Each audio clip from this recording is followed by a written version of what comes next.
Okay, those online should unmute yourself at this point.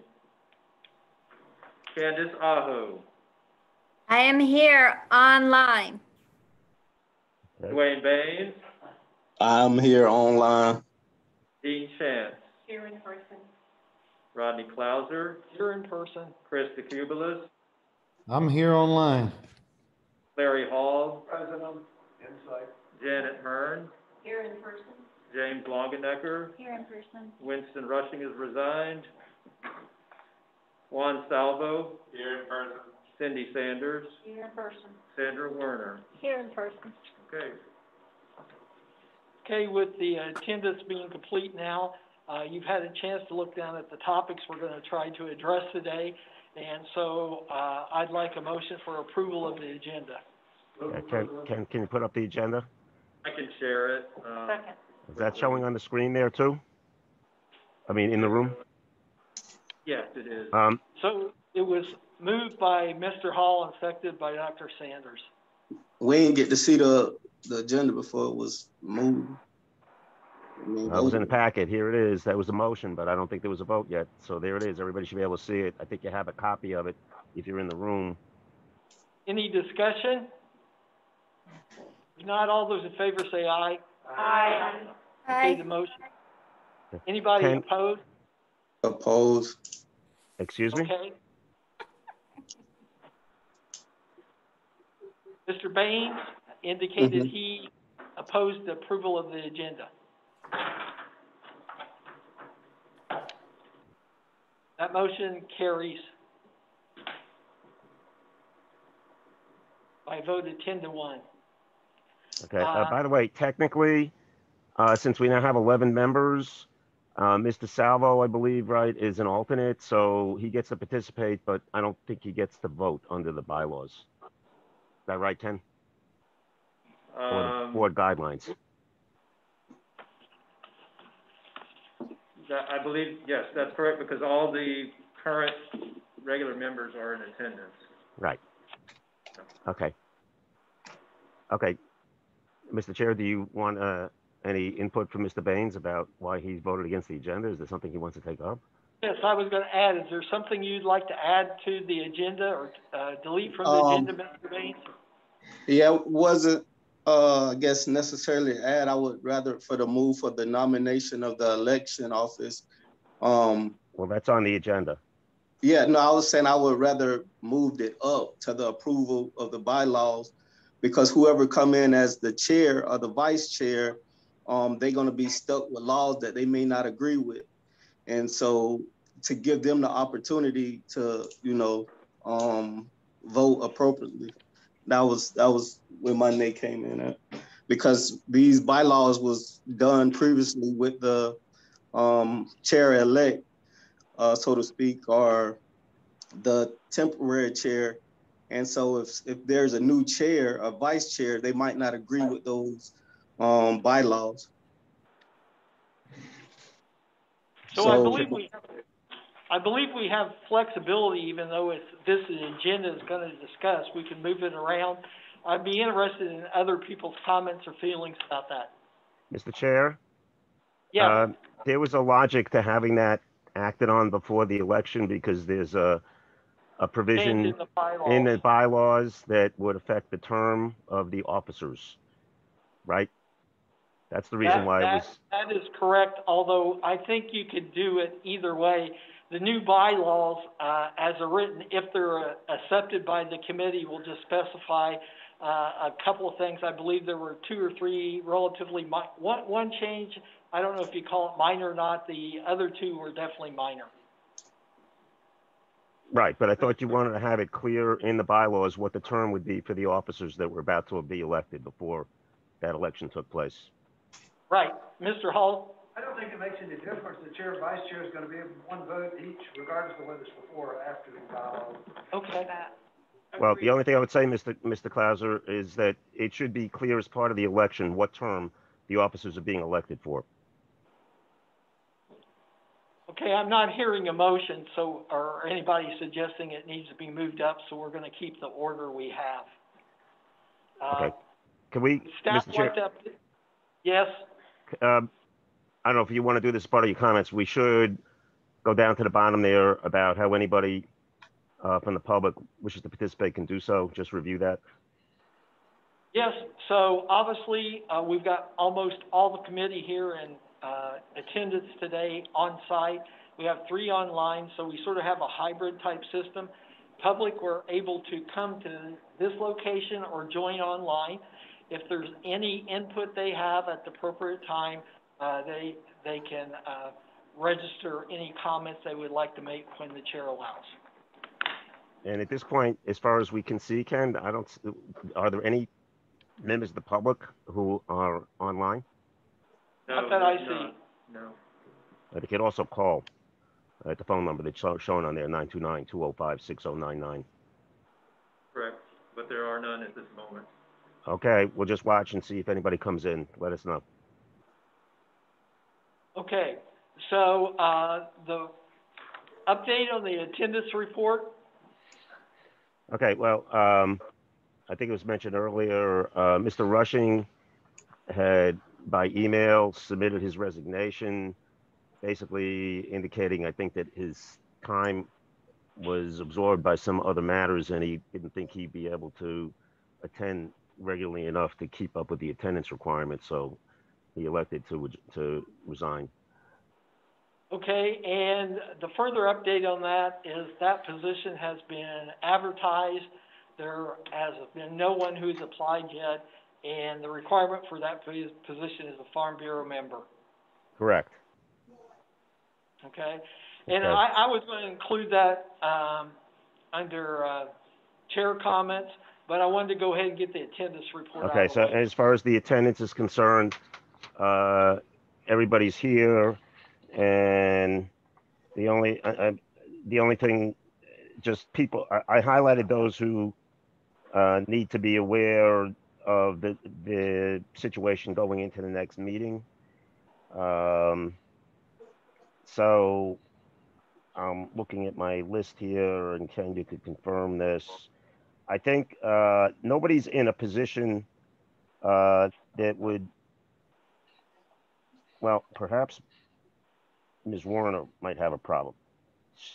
No, nobody's in a position where if they miss the next meeting, they would be in violation of the attendance guidelines. Is that right, Ken? Correct. There are a couple of people who, if they missed the next meeting, would have missed 2 out of 6, which would mean that they couldn't miss a subsequent one, depending upon when their absence was in the chain of 6. I guess that would be Mr. Baines, Mr. Hall, and Ms. Warner, and Ms. Sanders. But everybody could look at that and track the math and just be aware of it. Okay? Anybody have any questions on that? No.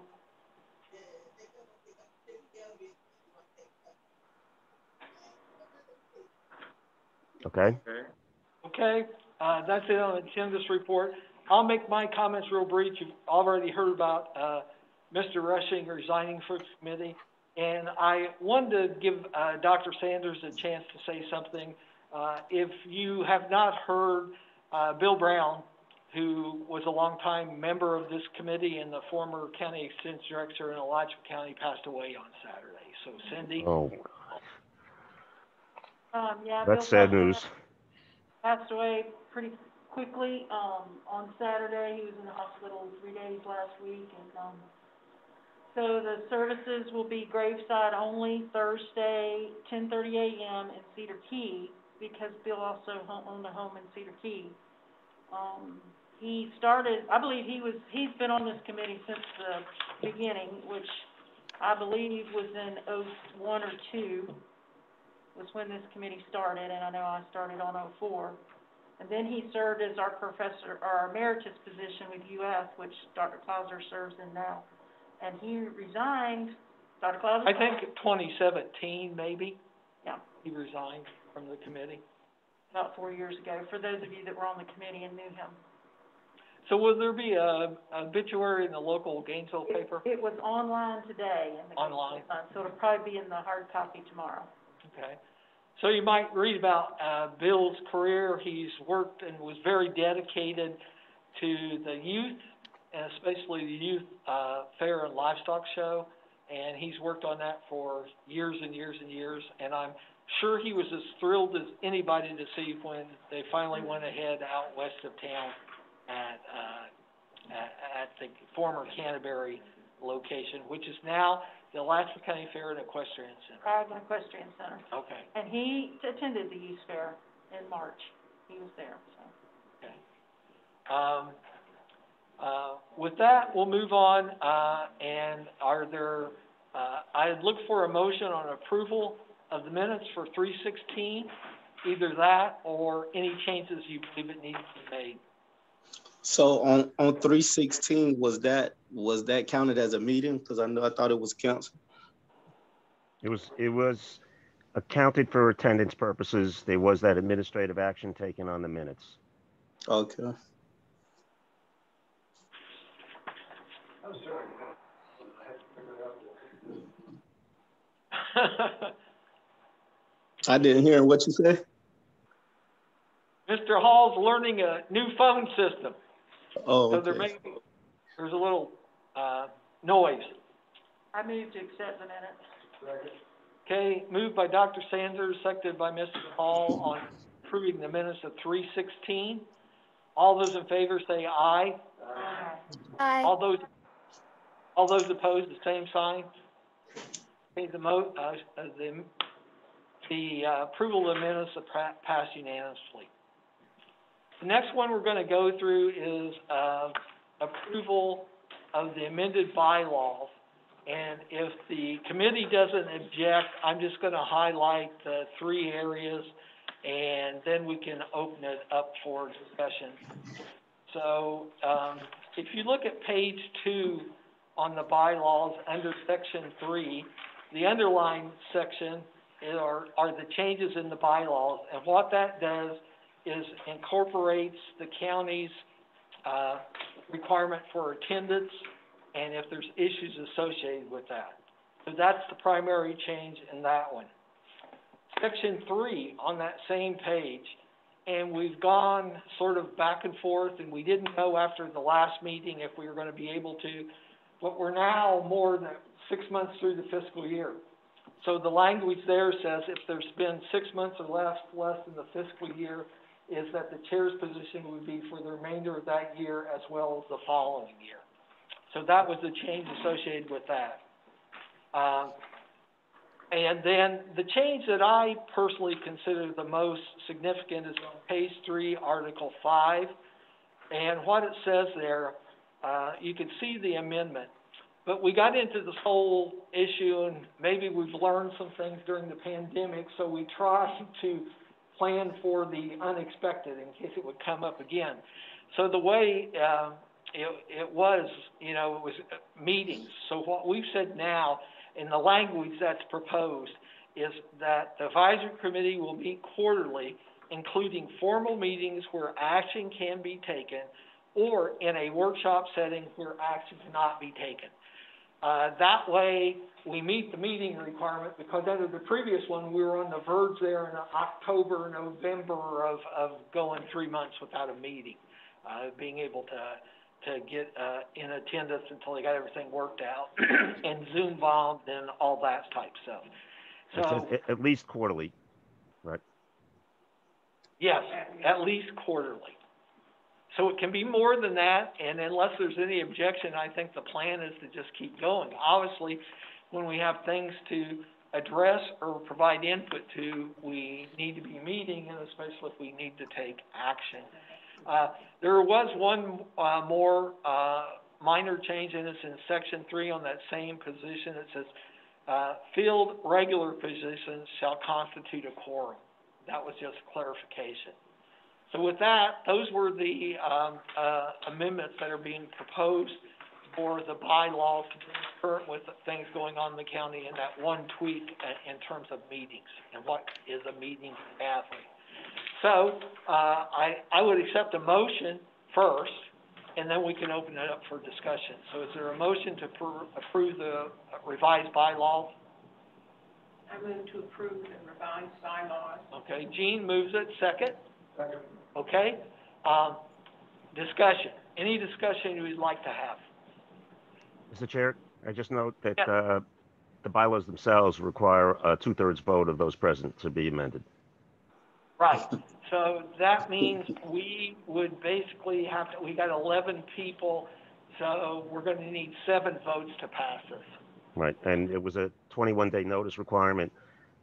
We sent this out 3 weeks ago, this version, with that latest revision to the terms part.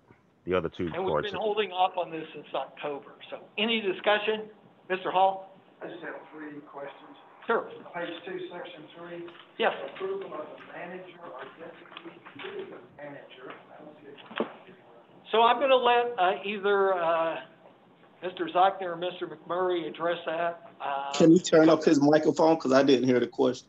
Yeah, it's a little hard to hear. Yes, so the question was, who is in section 3 on page 2 for the extenuating circumstances, who is the manager or designee that does the approval for those extending circumstances?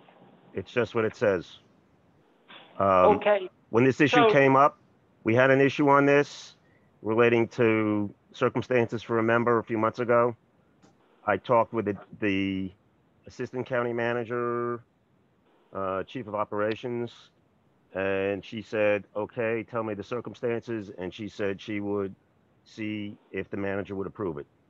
I don't know that the manager has designated anybody other than her on this. And it was conveyed that she takes a very narrow view of this, about what extenuating circumstances might be. In that situation, it was some very unique things, it'd and be Michelle Lieberman has final approval. Gina Peebles is the chief of staff, lead administrative person now, so those would be the 2 involved.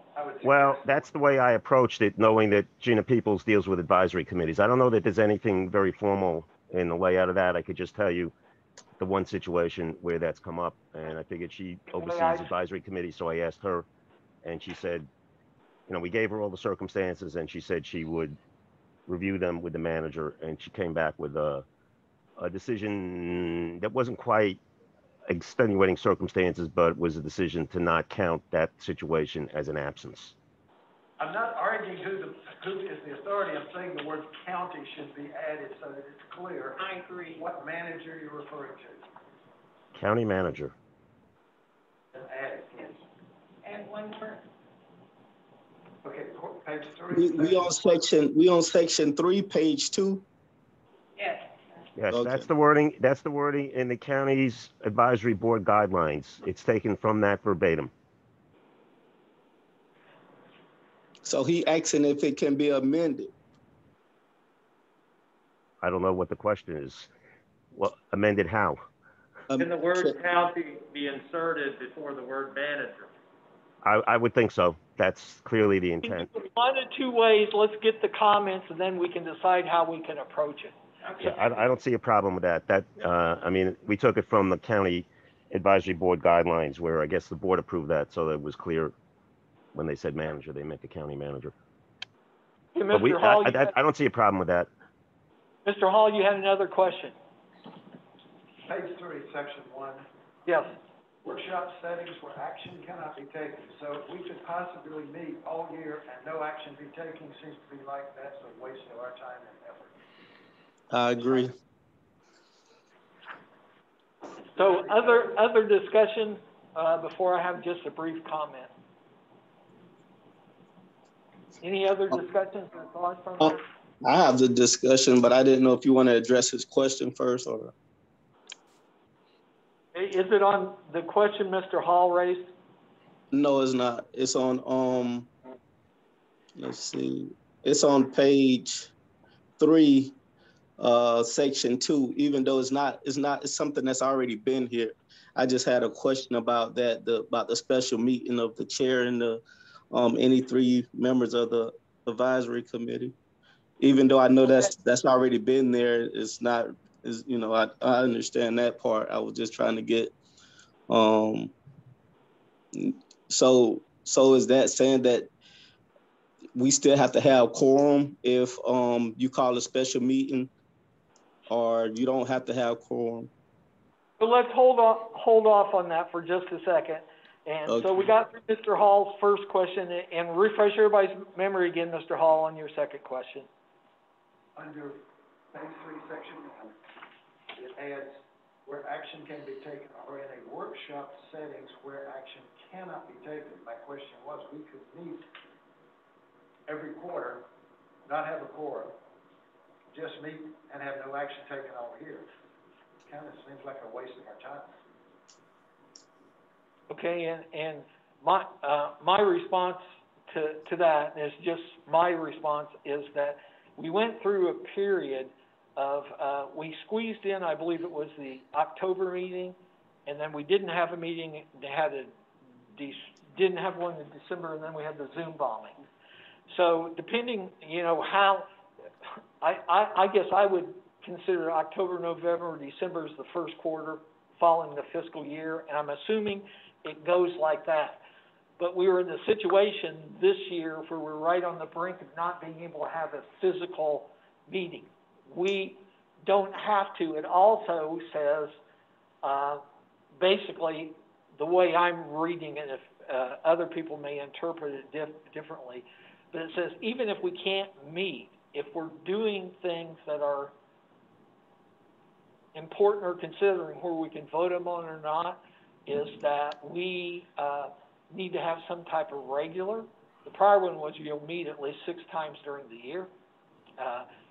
This one says we're just going to meet every quarter, and we broaden it in terms of the meetings so they would count to meet that. That's why we did it. So if you got a different suggestion or you'd like to amend it, feel free. It just seems like if we can't take any action, then we're not really doing what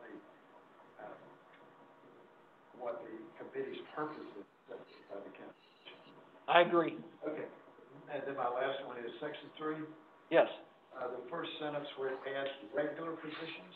Mm-hmm. We have an alternate. Does that mean the alternate has no ability to fill the quorum if there is a member shortage? Yeah, alternate Yes, members make up the quorum, can make up the quorum. I think the word regular needs to be stricken. I can't hear the comments completely. So the comment is, since the alternate can be used to meet the quorum, is that the word regular should be considered to be stricken in section 3, page 3. That's what's up on the screen under meetings, Article 5. Yes. Yeah, it's right here. Okay, so a majority of the committee's currently filled regular positions, and this corresponds to the board's advisory committee guidelines, shall constitute a quorum. So what is the question? So the question by Mr. Hall was the alternate member of the committee cannot count as a participant towards a quorum. No, the next sentence says they can. Okay, then it's not just regulars, there's a special exception for the alternate. No, this is a math issue. You have 11 regular members. You have 12 members when you count the alternate. But to determine the quorum, it's got to be majority of the 11.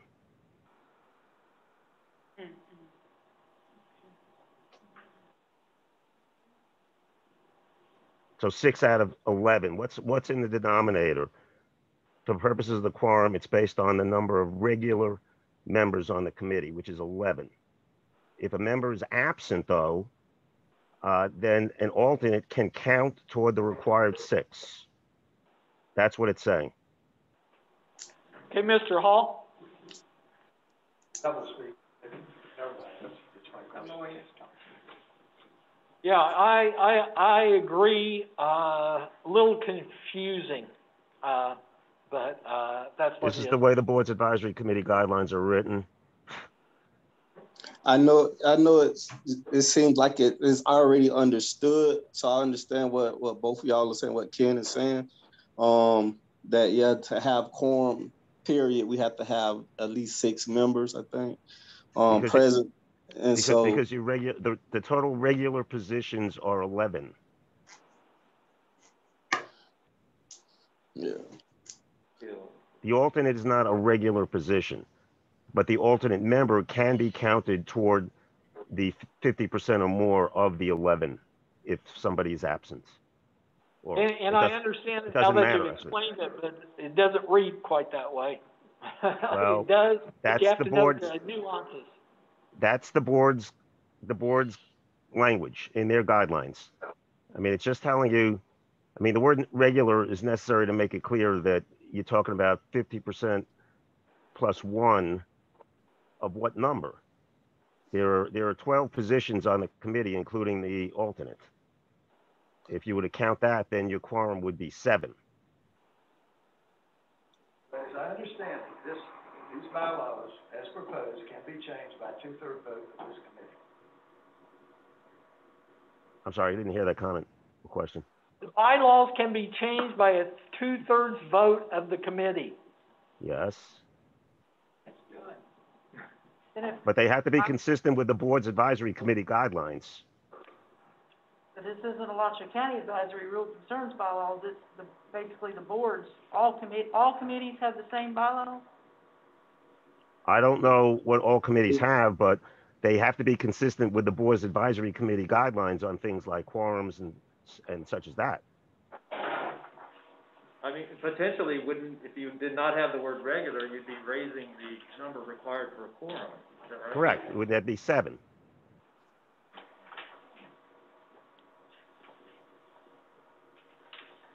That makes sense. Right now, you have 1 vacant position.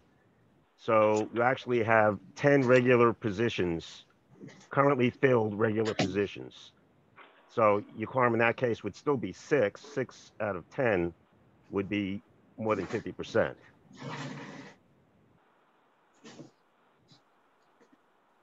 Okay, Currently that's filled. clear as mud now, right? Hmm? I jokingly, I said that's clear as mud now. Mr. Hall. Unless this has been Sorry. changed, looking at the Alachua County Advisory Boards and Committee Guidelines, it says on the second page, alternate members. All advisory boards and committees shall have at least 1 alternate member. Attendance requirements detailed below applies to alternate members as well as regular members. An alternate member shall service in place of an absent regular member and shall have all rights and responsibilities of the absent member, including the right to vote.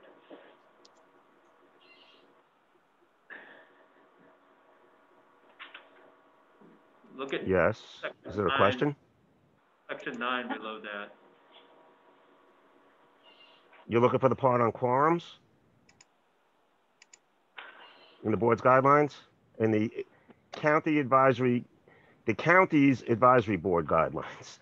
At least these are the last ones that I'm aware of that were established and updated in January of 2020, I believe it was, right, Ken? Yeah. They may be revising them again. I've seen some items on the agenda last week relating to guidelines. I'm not sure if they were changing this issue, though. That language is what the county attorney came up with to deal with the question of who do you count and what's your denominator?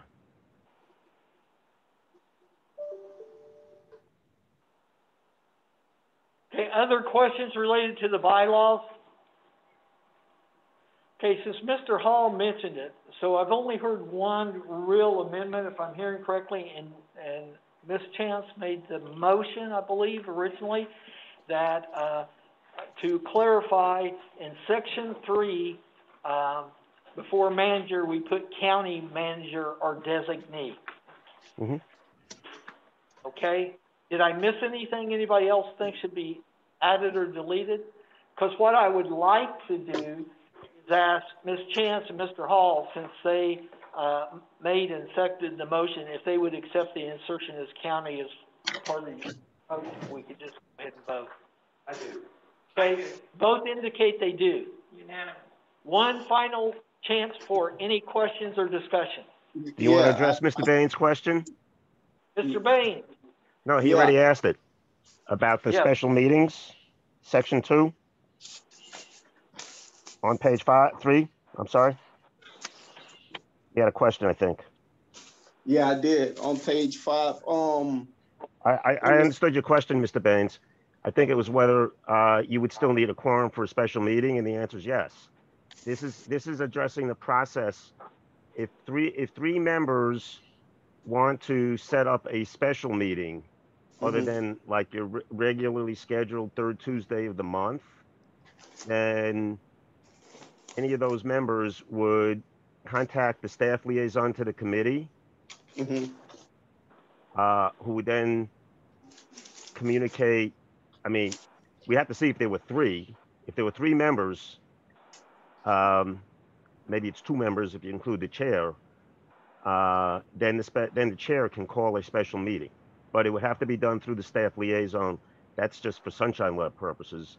And to have a meeting at which you're going to take action, you would still be required to have a physical quorum Okay. of the committee.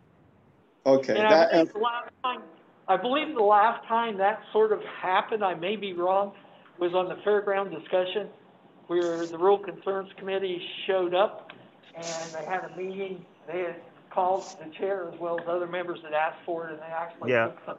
Yeah, it's sort of similar to that, except in that case, the county manager's office invited all of the advisory committees to that meeting. Okay. That was a formal invitation that was generated through the county manager's office and the county commission.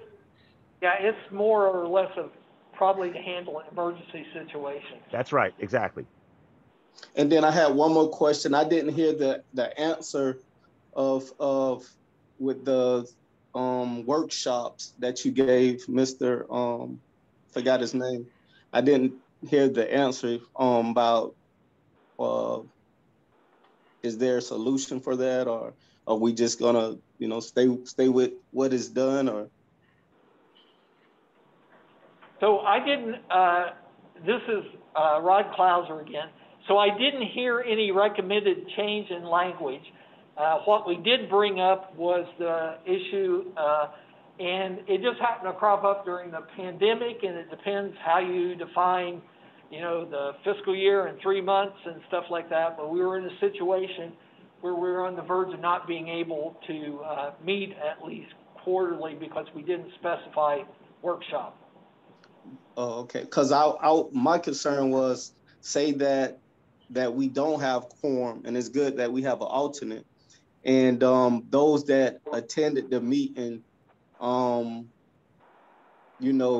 they say, okay, we didn't have enough people for quorum.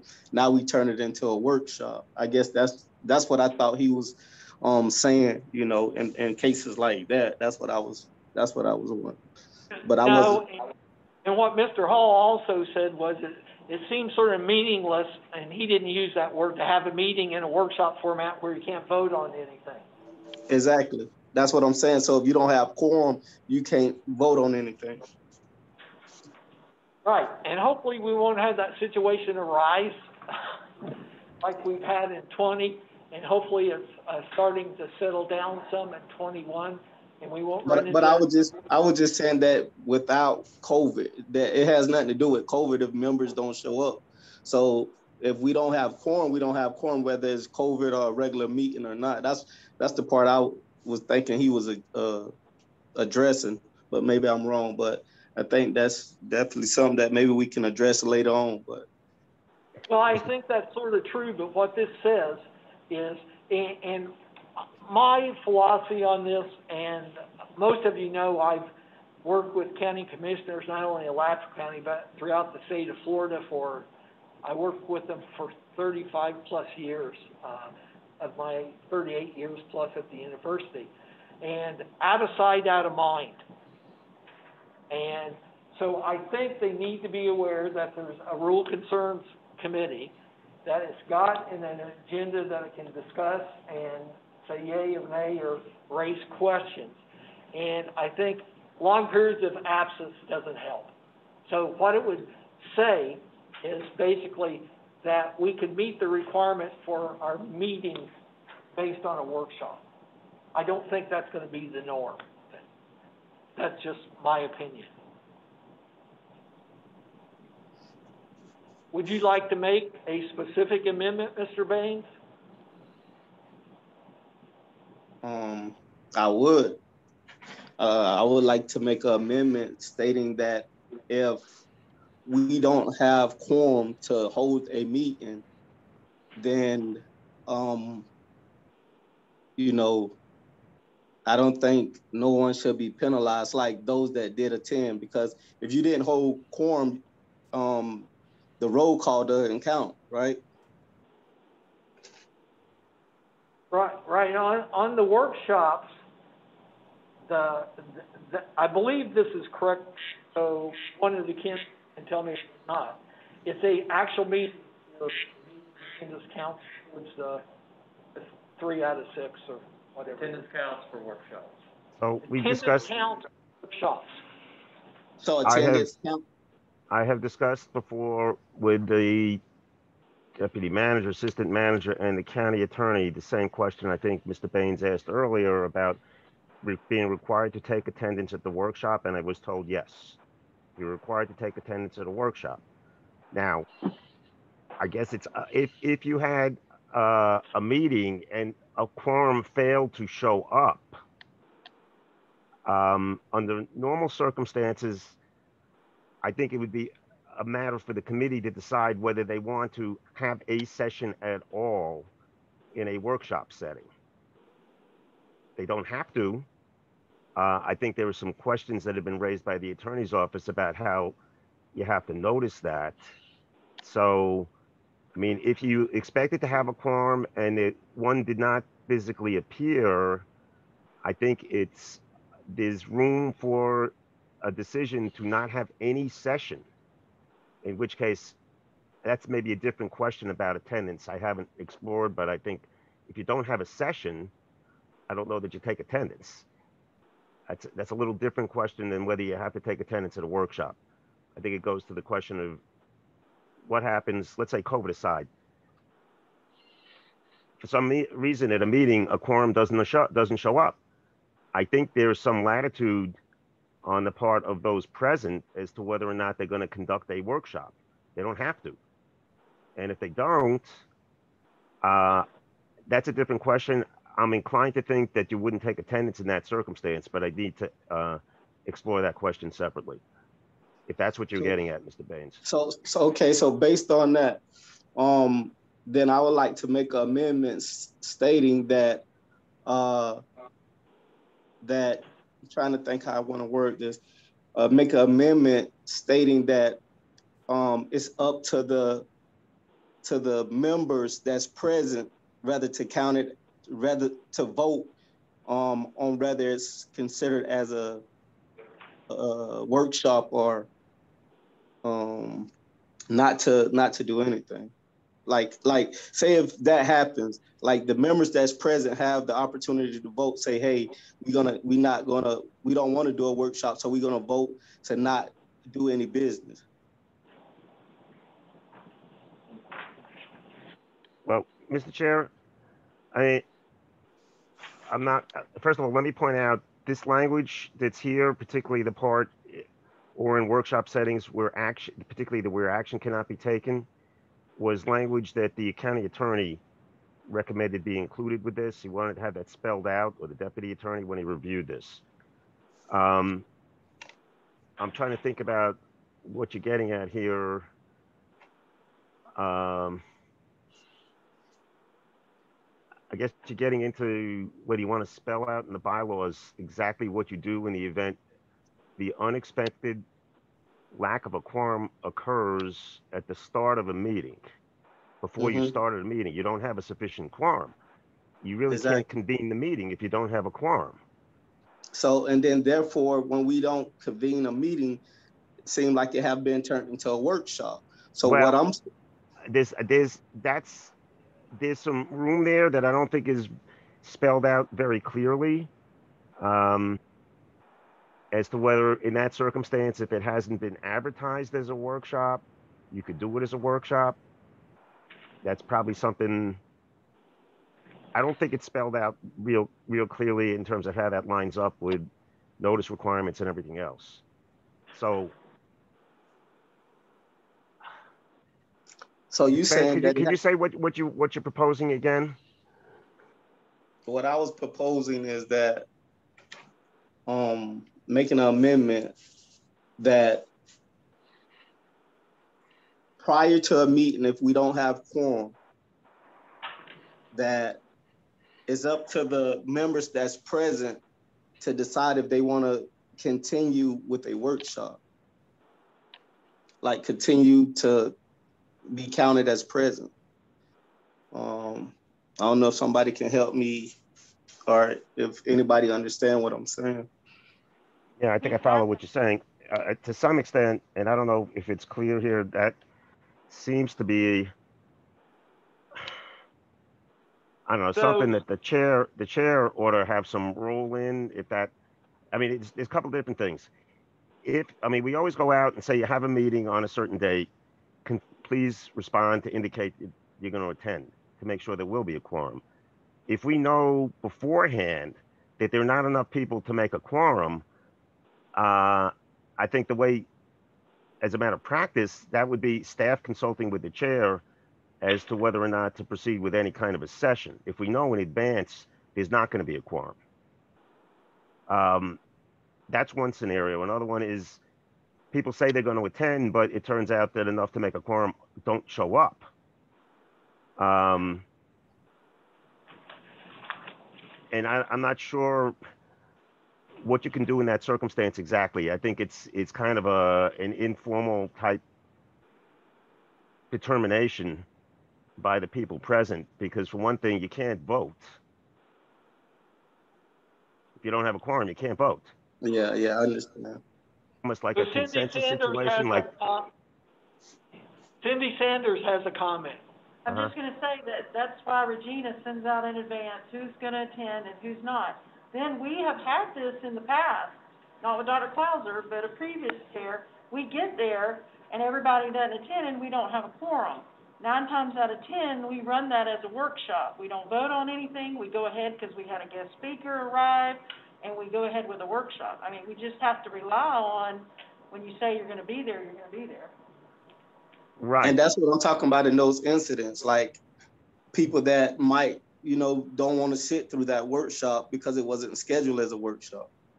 Well, to some extent, that's going to be, I think, as Dr. Sanders is suggesting, what was the intended agenda for that meeting? Did it have items that didn't necessarily require action, like a presentation?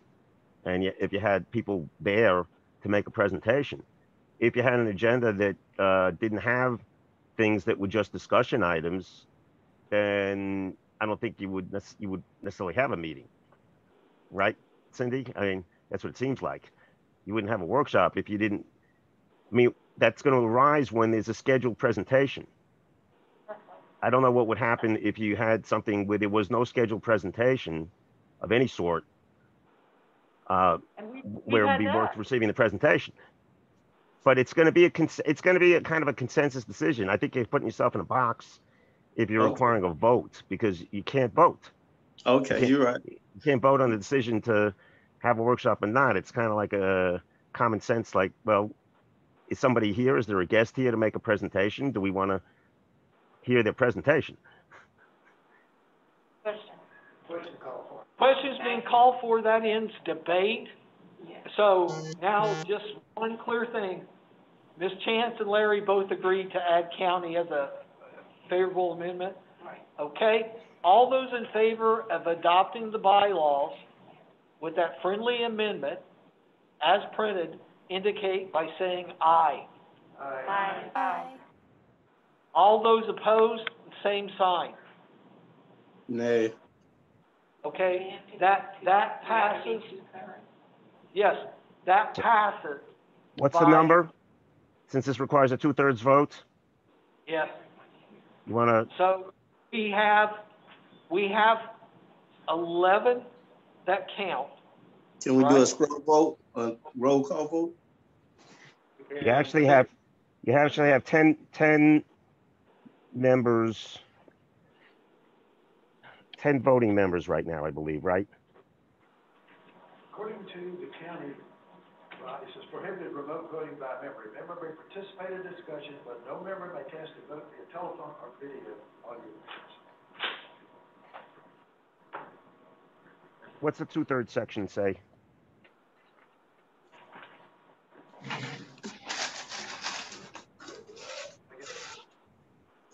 Also, 2/3 of the membership present and voting. no action taken inconsistent with these guidelines shall be invalid solely because it was taken inconsistent with the guidelines. So the county guidelines are guidelines. We have the ability to pass our own bylaws. So, and this was, my comment on that, the concept of present then was different than present now. And they've allowed this to occur. So, to me, everybody who's on the meeting, so we have 10 people, I believe. So Yes. 2/3 would be 6 2/3, so it takes 7. The vote I heard was 9-1. And I So, ask for a roll call vote. okay, sure. Roll call.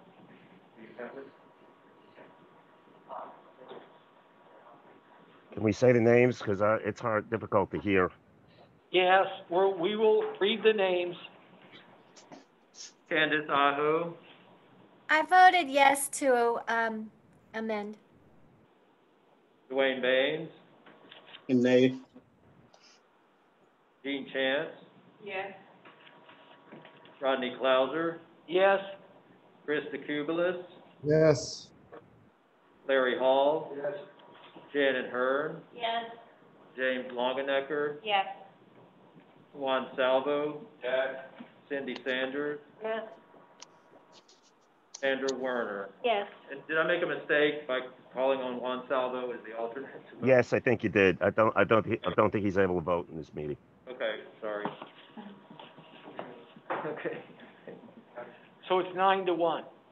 9-1, which is more than 2/3. So it's approved. And the So rest. that is Okay. Good. okay. That took longer than I anticipated, but it's good to ask the questions and have the discussion.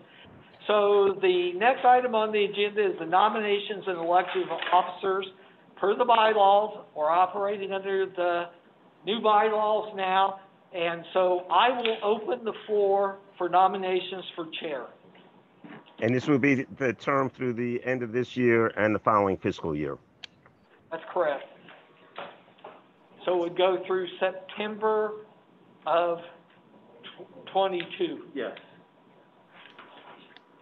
Right, with the next election on or about October of 2022. Okay. Dean? I nominate Dr. Clauser, chair. Second. Who was that nomination from? Gene Chance. I'm sorry.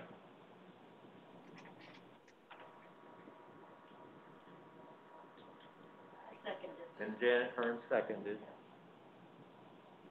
Other nominations? Nominations be closed. Second. Been moved by Mr. Hall and seconded by Cindy Sanders that nominations be closed. All in favor, say aye. Aye. Opposed, no. Okay, that motion carries. Now open nominations for vice chair.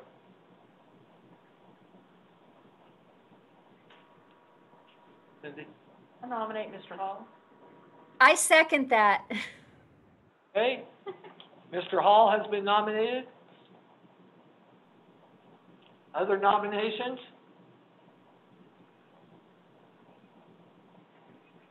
Move nominations be closed. Okay, Ms. Chance moved nominations be closed. Second? Second. Seconded by Ms. Hearn. All those in favor signify by saying aye. Aye. Okay, all those in favor of Larry Hall, say aye. Aye. Aye. Okay, that passed unanimously as well. Okay, so now we're going to get into a topic that we discussed a while back. It's moved forward. My understanding is there's going to be a vote next month on this. It's important. If we want to provide any input, we have it. And based on the change in the committee, not only did we have these sparse meetings and everything like that, we've got at least 3 new members of the committee. So about 25% of the people haven't even heard it before. So I believe Tim McMurray is going to take over this, and he's going to give us a brief overview of 15 minutes or so, and then we can have a discussion and any action you want to take on it. Okay, Ken? Okay, thank you.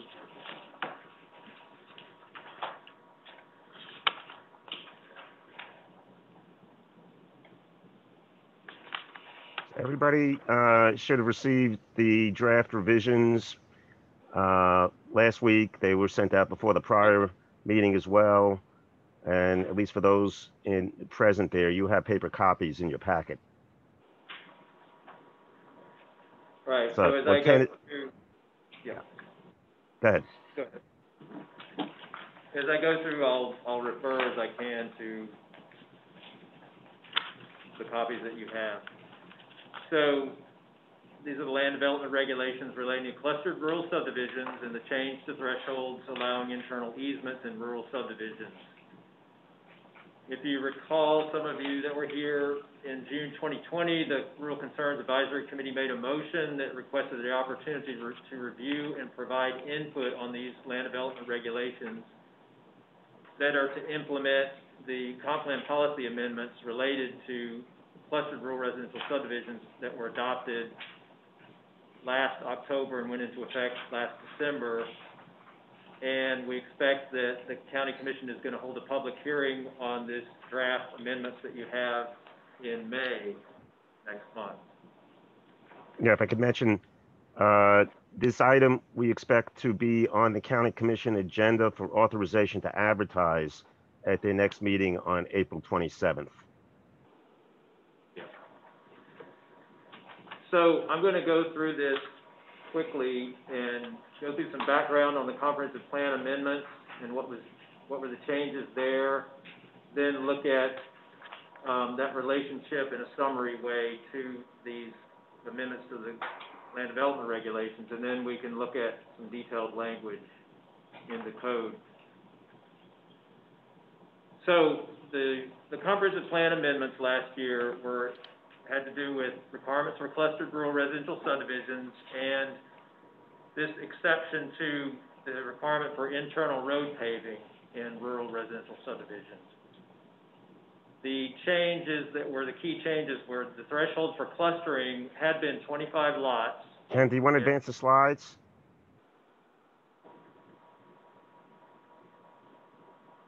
Well, I was going to run through this list.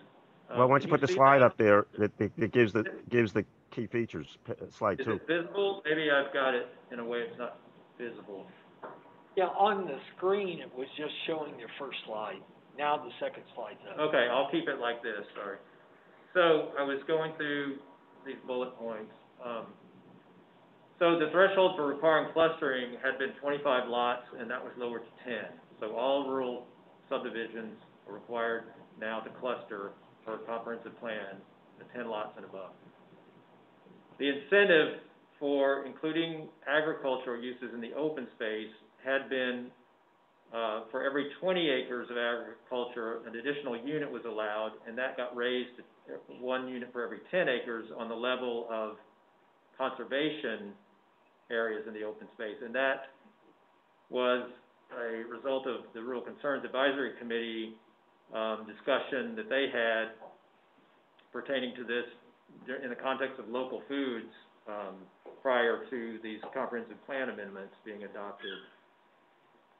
And the third was this number of lots in a rural subdivision that could be developed without having to have an internal paved road was raised from 6 lots to 9 lots, which corresponds to the threshold for clustering.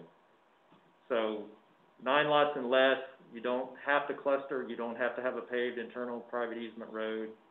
10 lots or more in the rural area, you're required to cluster, you're required to have an internal private easement road, an internal paved road in the subdivision.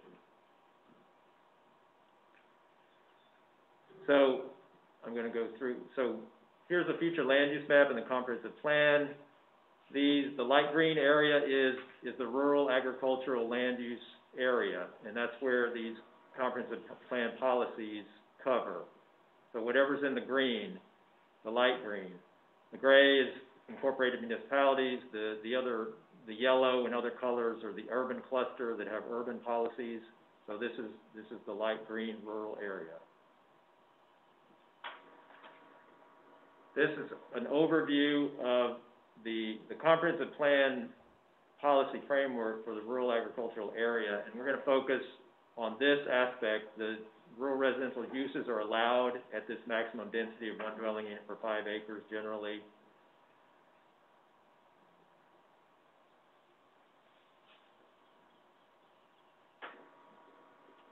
This illustration shows the difference between a conventional subdivision in the rural area. This was, for example, of 5-acre lots on a parcel developed as a rural subdivision where the lots are not clustered and spread out over the parcel versus a clustered subdivision where the lots are smaller lots, leaving large areas of open space for agriculture, conservation, recreation, and things like that.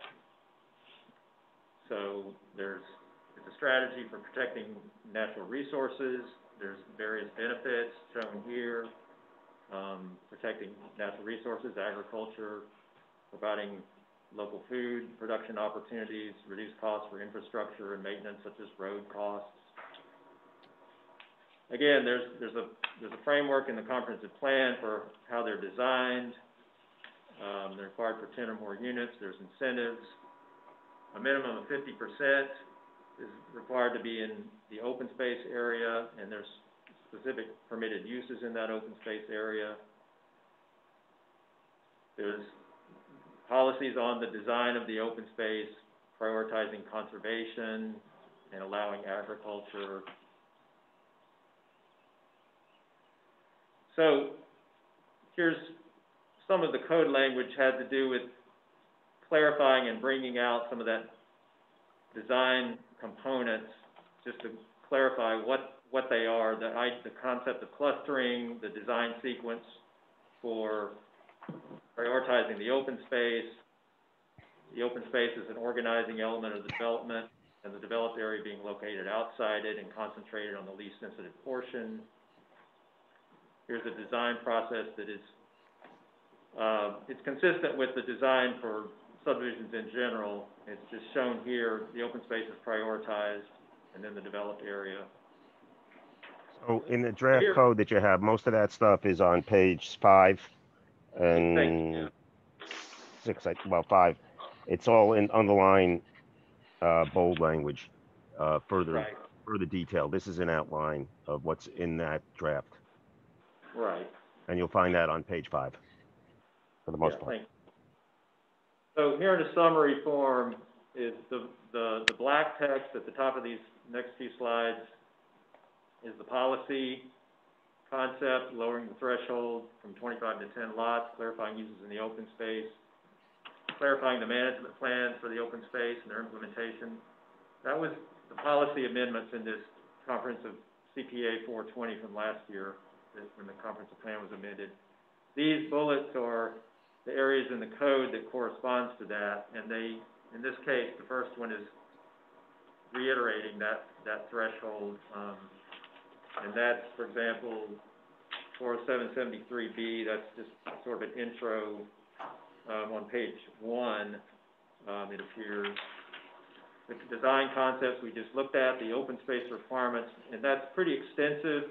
This 40777D1 and 4 is quite inclusive of a lot of language, and that's on page 5 is where that begins. The open space requirements at the bottom, and it continues on into page 6 and 7. And then some definitions were adopted in the comprehensive plan that are being proposed to be adopted into the code for community gardens, natural forest management, and regenerative agriculture. This, was part of the motion that the Rural Concerns Committee made, last June, that had to do with their interest in working on with these LDRs and providing input to the LDRs. We'll look at that in just a minute. So those definitions are at the back of the draft that you have. I think it's page 17. Yeah, the very last thing, there's 3 definitions. Increasing the incentive, this is in the table, actually, it's on page 15, that just shows 1 additional unit is allowed for 10 acres of conservation area, and the amendment is to add agriculture area and the cross-reference is per the list of uses in the management plan requirements. And then the language for increasing the threshold for the unpaved internal roads and the 9 lots or less subdivisions, that's all on page 2, 3, and 4 has to do with that. So that's the subdivisions 9 lots or less that are not required to be clustered. They're not required to have internal paved roads. So that's some language that raises that threshold and adds some clarity to those requirements. Now, we can look at some specific language. Again, the motion back in June of last year was to look at some of the definitions of these concepts of community gardens and non-intensive agriculture and things like that. So again, we're looking at starting at the bottom of page 5 and page 6, the top of page 6. These are the uses that are allowed in the open space of the clustered subdivision. And those amendments are shown there in the underline. Here are those definitions that come into play. Community gardens,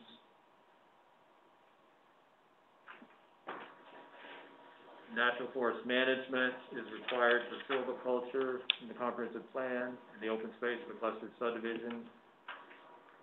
And regenerative agriculture is encouraged and allowed to be practiced to the extent that it's consistent with conservation policies in the comprehensive plan.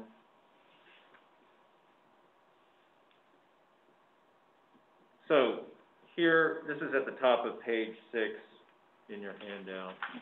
So the comprehensive plan policy is shown with the amendments here. It was amended to add for food production and non-intensive for silviculture. And the language in 2 at the top of page 6 is what adds to the type of non-intensive agriculture being proposed in the form of community gardens or small-scale farms providing direct-use food production for residents of the development or direct sales through means such as community-supported agriculture, local farmers markets, restaurants, or other means contributing to the local food economy.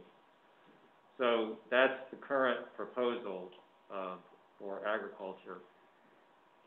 And you might note that at the bottom of page 6, intensive agriculture has already not been allowed in the comprehensive plan and the code for years, for quite some time. So that's not proposed to be changed, and that's intensive agriculture is defined as concentrated animal density associated with milking barns, feedlots, chicken houses, holding pens, things like that. So non-intensive would be agriculture that is not those uses, and then further it would be qualified by this smaller scale type of community garden or direct sales agriculture.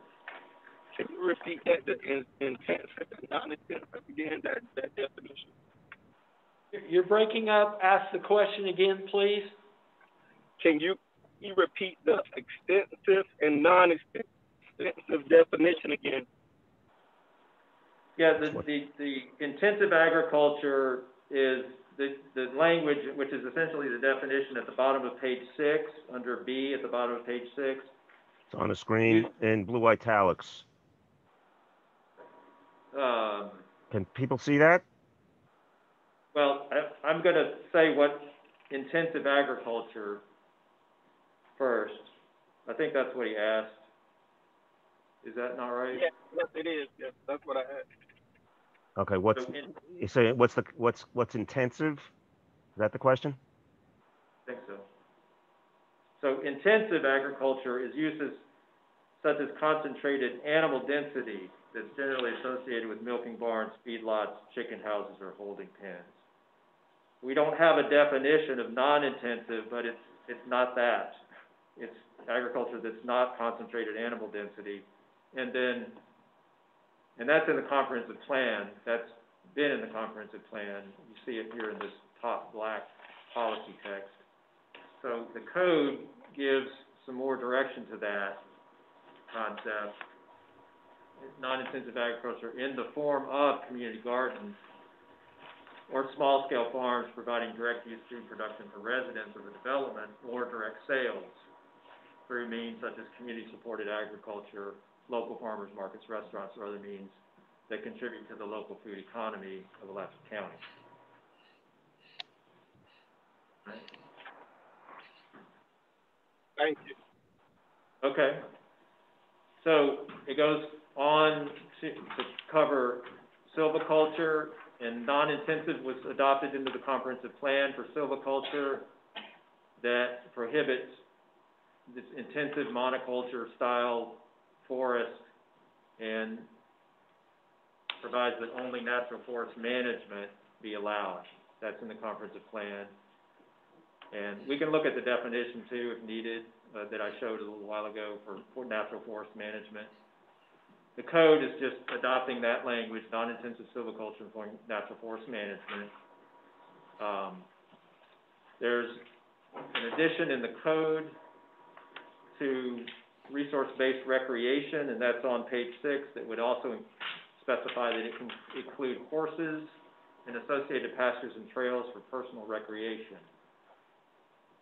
And then the other uses that you see on the screen here, that those are currently in the code now: stormwater, common water supply and septic, common renewable energy systems.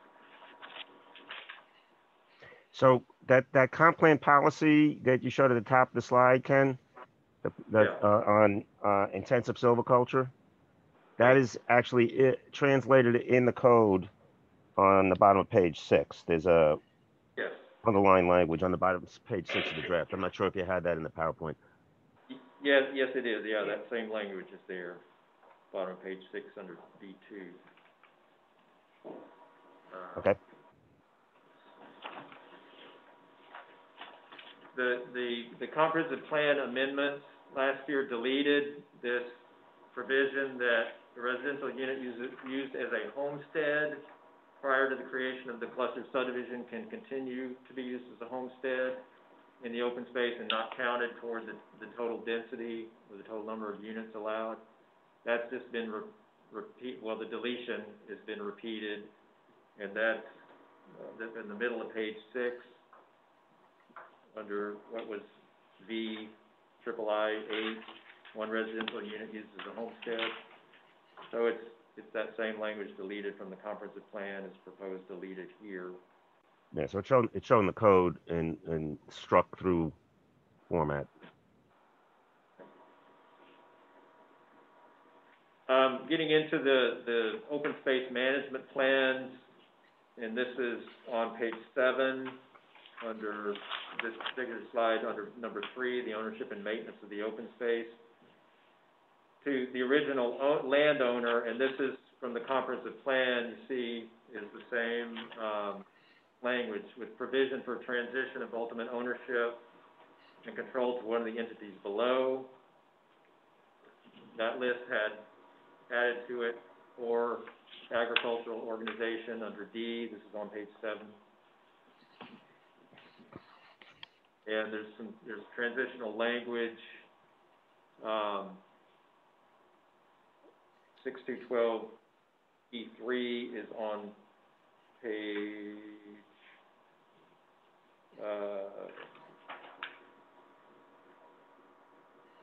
7, I think.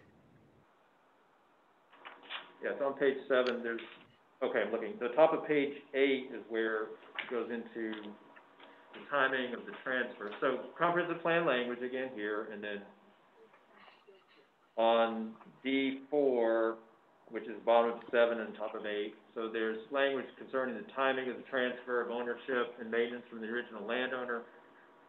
It's consistent with the Florida statutes for this, or it could occur at an event earlier than it will occur as specified in the governing documents for the homeowners association. So that's optional for the homeowners association. So I could give you a quick verbal about what that statute says there on transfer. We went through a lot of this with the attorney's office, and I think ultimately the attorney's office determination was you couldn't require something other than what the statute says. So this section of the statute provides for that transition of association control, that the members other than a developer are entitled to elect at least a majority of the members of the board of directors of a homeowner association when the earlier of following events occur 3 months after 90% of the parcels in all phases of the community that will be operated by the homeowner association have been conveyed to the members. There is a provision for other percentages that could be specified in the founding documents, and the other section says that members other than the developer are entitled to elect at least one member. The first part is 3 months after 90% have to have a majority of the members. The second part is that members of the developer are entitled to elect at least one member of the board of an association if 50% of the parcels in all phases of the community have been conveyed to the members.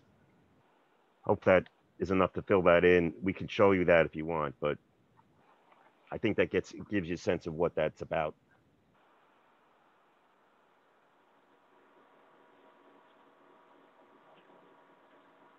Policy language in the comprehensive plan amendments about agriculture and silviculture, avoiding impacts to conservation resources, recommended practices such as UF-IPAS and principles of regenerative agriculture should be considered. So this, again, some of this came from the discussion that the Rural Concerns Committee had about this in the context of local foods when they talked about this. That was adopted into the comprehensive plan. And this is on page 8. Page 8. There's quite extensive language about that. And here's a short summary bulleted of that, page 8, that the agriculture and silviculture doesn't occur within natural resource conservation areas, promoting water conservation, nutrient management, alternative methods for weed and pest control, natural forest management, certified naturally grown organic standards, principles of regenerative agriculture, and practices from sources such as UF-IPAS. That's on page 8 of your document. Some revisions to language about wildfire mitigation and accessibility of the open space to the residents. This is on top of page 9. And so that runs through the draft amendments to the code for the cluster subdivision open space. And that's I think the significant area that the Rural Concerns Committee was interested in. What follows that has to do with some slight revisions to the developed area and some technical requirements there. And then we talked about on page 2 and 3 and 4 before that is the smaller 9 lots or less subdivisions and some of those roads, driveways, connections, requirements to public roads and things like that. So with that, So I would I turn have a back to- question for you, Yes, sir. Ken, and it relates right there at the last. Yeah. Because we looked at this such a long time ago, that one of the issues I remember coming up was we had a huge, long discussion on silviculture, and especially on the management of the forest, okay? And I wasn't ever sure that the committee was satisfied about this. But the way, if I understood you correctly, on, point C on page 9, basically says that once they transfer to this, if you're keeping it in a silviculture situation, then you can do existing silviculture to minimize the fire risk, and it has to transition to natural forest management. Right. So if you were in the process of doing this, you have a chance to go in and minimize your fire risk, but then after that's when it's, so if you need to go in and plow or cut down trees or something like that, that's okay, but that's the transition phase. Because to me, that was a significant question people seem to be asking.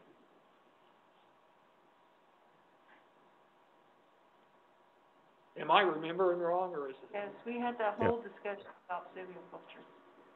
So that definition of that natural forest management term Ken put on the screen, if that's what your question is about.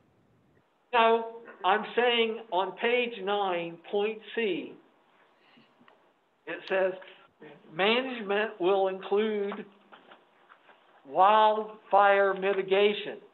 Yes. Existing silviculture operations shall be managed to minimize fire risk and must transition to natural forest management. So Yes. my question was, if I've gone in, I'm going into this type of development, then I have a chance, if I have been more intensely managing that forest, I can go in and do whatever I need to do to minimize it as it transitions to meet the definition of natural management. So if that requires plowing or burning or whatever, that's allowed to get it started, but then it goes to natural management systems. Is that what it says? That's just my That question. section says, I think what you're saying, Dr. Clauser, if you're asking though about what the natural forest management requirements are in the code, that's in the definition, and there's another section on page 8 under the management plan in 3. Yes, we still have that up on our slide. It's, you know, of what that is. You're specifically. No, I'm pointing out in the code, Dr. Clauser, you're pointing to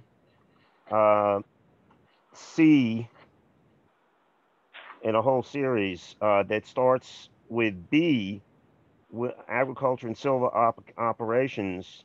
Management plan shall provide for various things and standards. Ken, I don't know if you can put the code up, page 8.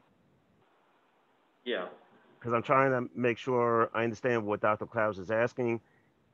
You've identified the section that deals with wildfire mitigation. In addition to that, there's the requirements under B. I think particularly, I mean, there's a lot of stuff there in terms of the management plan. I believe it's 3 that's most specific in terms of applying natural forest management practices. So Ken can switch over to the draft. It's showing? I just want to make sure if I'm following the question, what are the requirements if you have existing silviculture? That's your question? Well, I think for 3 that you're talking about on page 8, the fire management, it's not as if it's separate from natural forest management.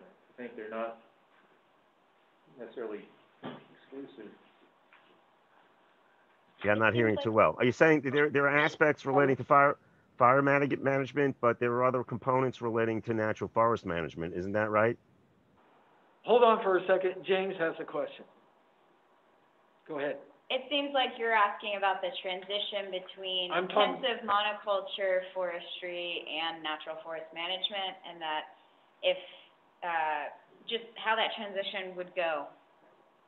Like, Because it says, that the way I read point C is, or point, You're on page 9. yeah, 9. Point C, management shall include wildfire mitigation. Existing silviculture operations shall be managed to minimize fire risk and must transition. So if I'm doing this and I don't meet that requirements, I have a transition period to the natural forest management. That was my question, really. I think there's definitely a transition period, and I'm not sure how to quantify it. I mean, I don't know that it's an ongoing type thing, natural forest management. You know, it maybe takes years to transition to it. I have a question on that. Yeah, and Dr. Clauser, I think this is all under there's A, B, and C under management plan requirements in the code. B goes into a lot of detail on what the management plan is supposed to identify and how it's going to be implemented. And 3, I think, gets most directly to applying natural forest management practices. And I think what this is saying is that the management plan where there is existing silviculture shall identify as part of the management plan how those natural forest management practices are going to be implemented over time. So,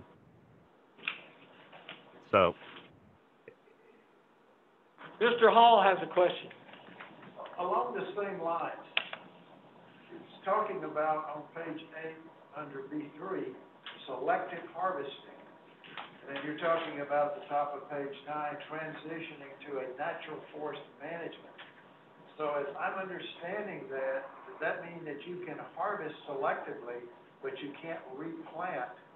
Only natural reforestation by means of seed from the existing trees can allow regrowth. Is that how that's interpreted? that's just not how forests are managed, so that wouldn't work.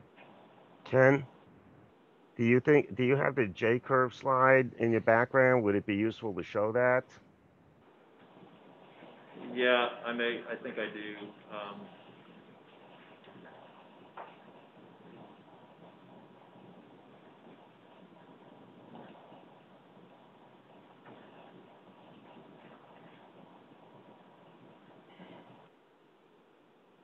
I mean, my understanding of this, and this is not my area of expertise, certainly, is natural forest management entails things to go from a monoculture type environment to one that's more heterogeneous in terms of the makeup of the forest. And it's May I talk a little bit about that? Is that okay? I'm sorry? May I talk a little bit about that? Yes, please. Sure. Ken, while we're doing that, Ken, if he has an illustration there that's supposed to get it sort of visual to explain the concept or illustrate it. Go ahead.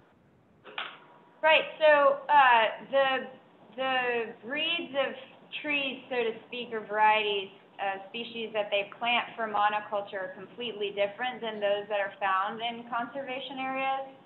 So slash pine is typically planted in plantation style, and the types of conservation lands that we have around here are, if in pine, going to be longleaf flatwoods or oak hammocks, which might have 1 or 2 slash pine, but they're not going to have much at all. And so in order to make that transition, you could do a thinning of your successions and take out your larger trees and reforest the areas that are, I guess, appropriate based on whatever type of ecotone you're in. But most of that management would require planting of trees. You'd essentially be like planting a very large garden forest in order to make that transition. So the other thing that's confusing about this to me is that if you were talking about a pine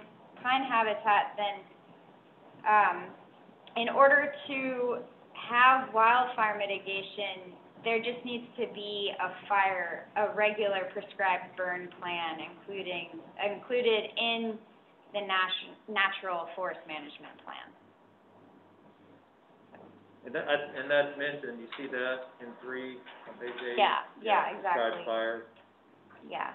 So it's not necessarily a separate thing from natural forest management. It's Right. Wildfire mitigation. Yeah, but you would, if we're talking about the existing silviculture, they don't burn that. They wouldn't burn that as a part of their management. So prescribed fire is like, incorporating natural processes that occur with burning forests. Mm-hmm. As part of forest management, natural forest management. One of the goals is to achieve some species diversity in the trees. Right, that happens when you start prescribed burns. So many of the plants that are in those habitats are fire dependent, so unless you're burning, you wouldn't get the biodiversity, in those habitats. And different age, an uneven age structure, so they're not all the same age. You're harvesting selectively at different trees at different times. Right, yeah, so they would, if you were doing, I guess the big difference is that you have a diversity of time frame in natural management systems, and you have a diversity of species. So, but the transition there would be up to a forester forester to make a plan for that transition. I'm not an expert on forestry at all, but I know many people who do that for living, the prescribed fire stuff and forest management. And that's not to say that, like, for example, Gothi State Forest or whatever state forest, they are harvesting some of the timber to be able to, like, fund themselves. But they do it in a way that is more selective harvesting, and they also have certain spaces that are allocated just for timber. It doesn't sound, according to this, that we want any harvesting happening, and the type of machines that are used to harvest, the only thing they would want to harvest is pine. The types of machines that are required to harvest pine wouldn't really fit well in what's being proposed here. So, for me, there's just a little confusion around what the goal with a natural forest would be. It sounds here like it would strictly be for biodiversity and conservation, and not at all for harvesting. Well, there is selective harvesting in here. Yeah. Yes,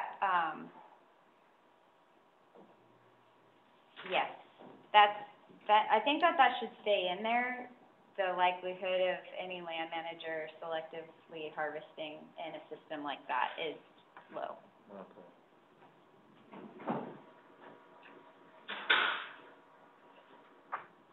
I have a question. I think when we discussed this last June, I remember bringing up, including in these management plans, like under B, it should be listed to use our best management practices through the Florida Department of Agriculture and IFAS, and I know I brought that up and we discussed that last June.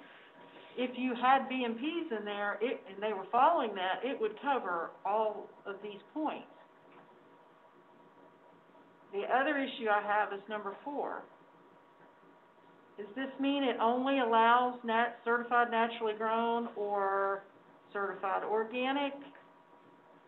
No.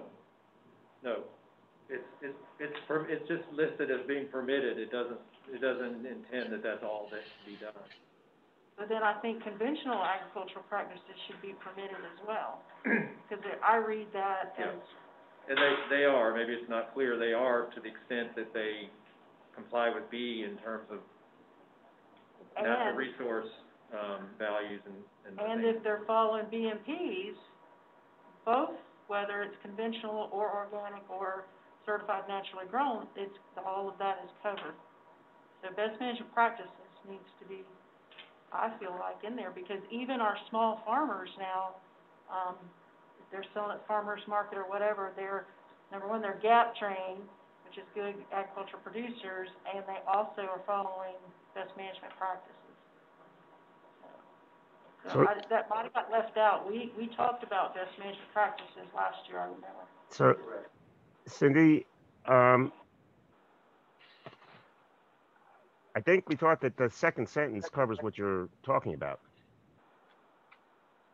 I don't see best management practices. That is a state governed practice by the Florida Department of Agriculture with IFAS recommendations. I would just like to see that somewhere in here, and I know I mentioned it last June when we talked about this.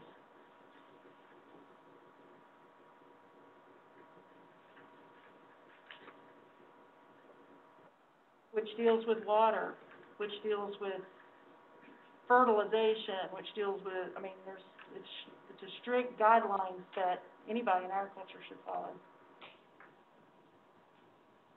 It covers all of these. There's best management practice for forestry. There's best management practice for silviculture. It covers all of these.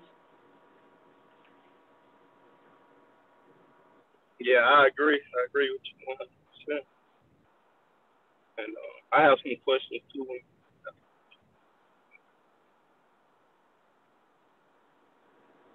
I'm not hearing you. Oh, okay. I wasn't sure if you was finished.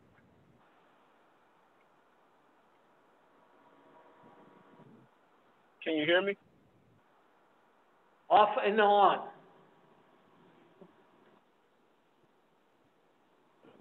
Okay.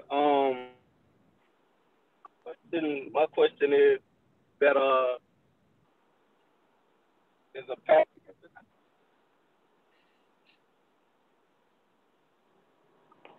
Mr. Baines, you're just cutting out so much. We didn't hear anything after about the first 3 words. Can you? No. Okay. Go ahead. I'm sorry.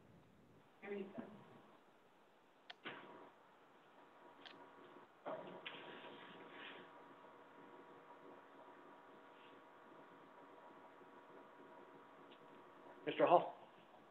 My concerns, and I understand what's trying to be accomplished here, but there's so many rules and regulations that are, in some areas, a little vague. Who is enforcing or going to be going out and checking all of these to make sure they're complying with the letter of the law? This is like creation of a whole new level of bureaucracy in the county government. Who was that question from? Mr. Hall. Mr. Hall.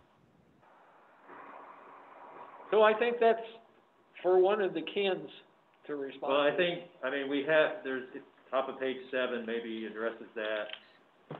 In the management plan, such as provisions for maintaining conservation agriculture areas and improved use. Periodically, Environmental Protection Department staff would go out there and check on the uses in relationship to the approved management plan on a yearly basis or something like that, and see what's actually happening in the open space. What would be the penalty for non-compliance?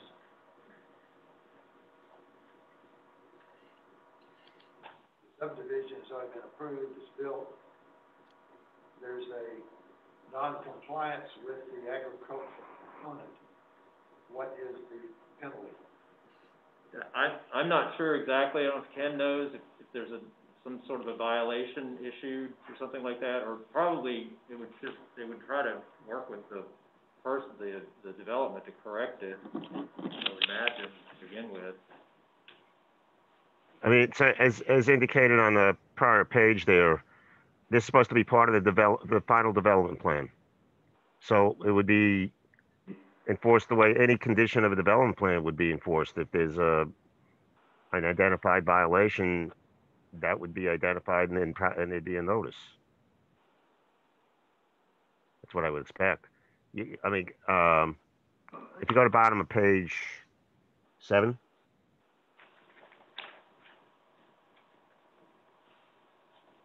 Prior page, I think.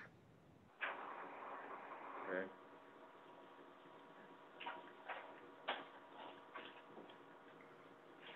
basically, this is under 4.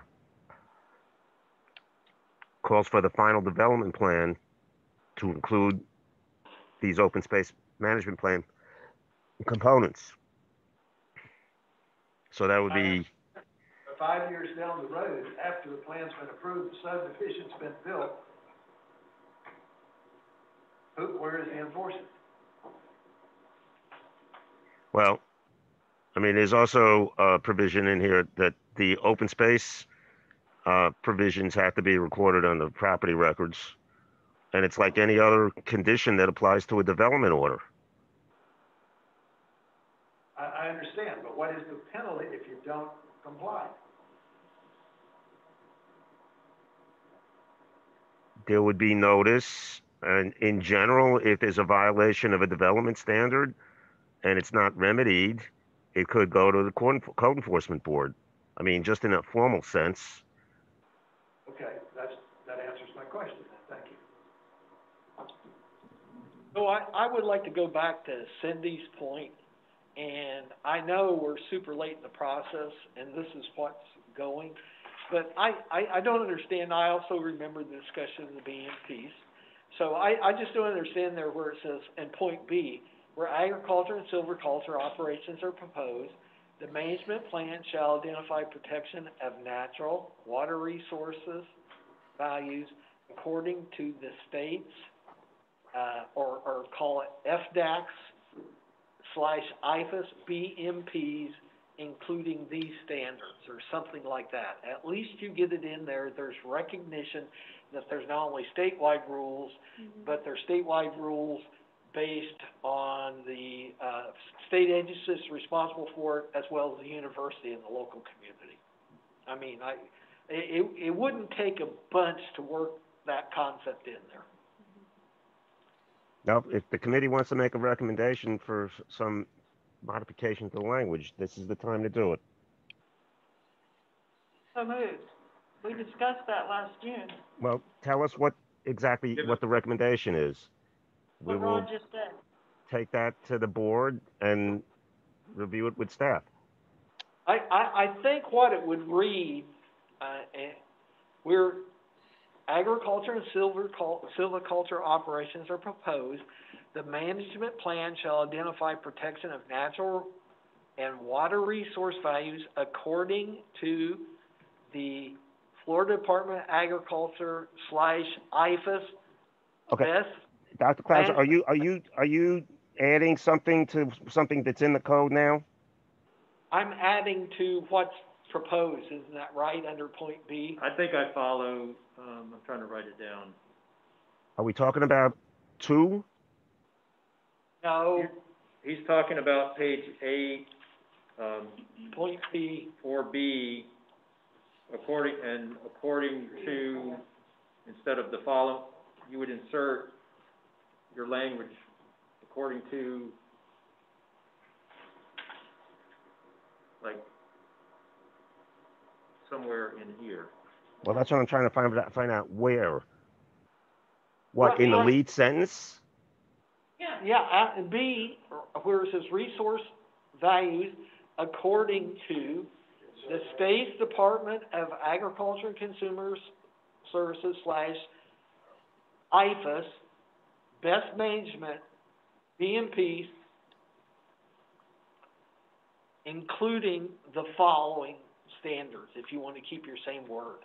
It's just adding the concept, is there is a state regulatory with input from the university, which happens to be in this county, that identifies what those things are, without doing a massive overhaul, but it gets that concept in there. Well, I mean, I think I understand what you're proposing for drafting purposes. I'm not sure. All of the things that are listed below are things that are addressed in state BMP standards. I think there are some things here that are probably not. Except for number 4. But if you include conventional as well, then everything falls under BMPs. Well, it's not exclusive, right? You have to add most what I No.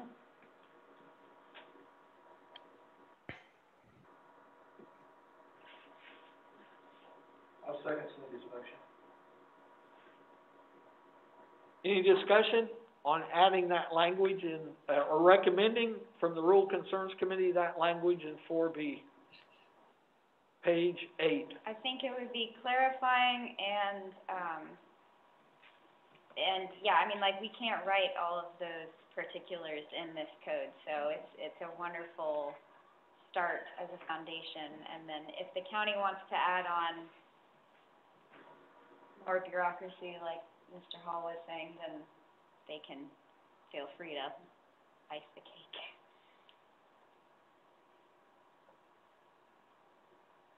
Can I call for a question on the motion as amended? So, can we give, is it more apt to say, according to the statewide standards established by the Florida Department of Agriculture, IFAS, BMPs? Because that's what it really is. I agree with that. Yeah, I think I understand what you're saying. My understanding is that those are standards for agriculture. Some of these things that are listed below that, I think maybe more environmental standards that are applied to developments in Alachua County. And I don't know that that's going to reconcile. To Number say one says statewide agriculture. BMP standards, and then some of these other things I think are more specific to county comp plan and development standards. Would it be, what you're proposing to say, shall identify protection of natural and water resource values according to the statewide standards of Florida Department of Agriculture, IFAS, BMPs, Be sure and add And the following standards? and the standards, so that it's both. Not including, yeah.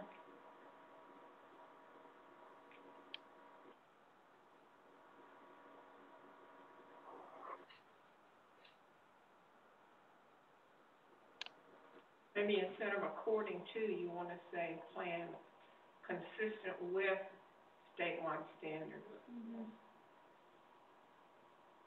I'm not sure I'd include the statewide standards. I might say consistent with FDAC's best management practices.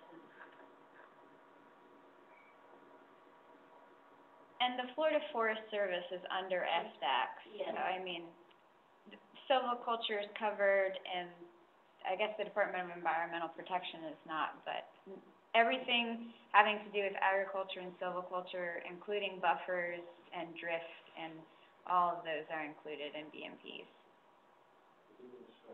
I'm not hearing completely. I heard most of that. I didn't hear the last part about everything, something. Just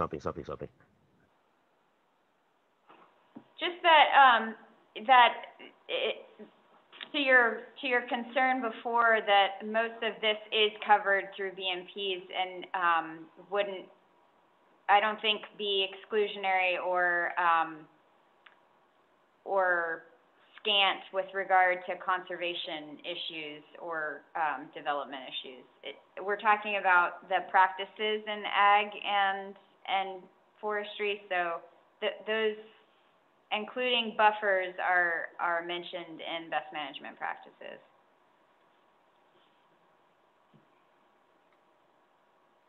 So you could just say consistent. I think I hear what you're with- saying. I'm not sure, and this is something, I mean, you want to make the recommendation.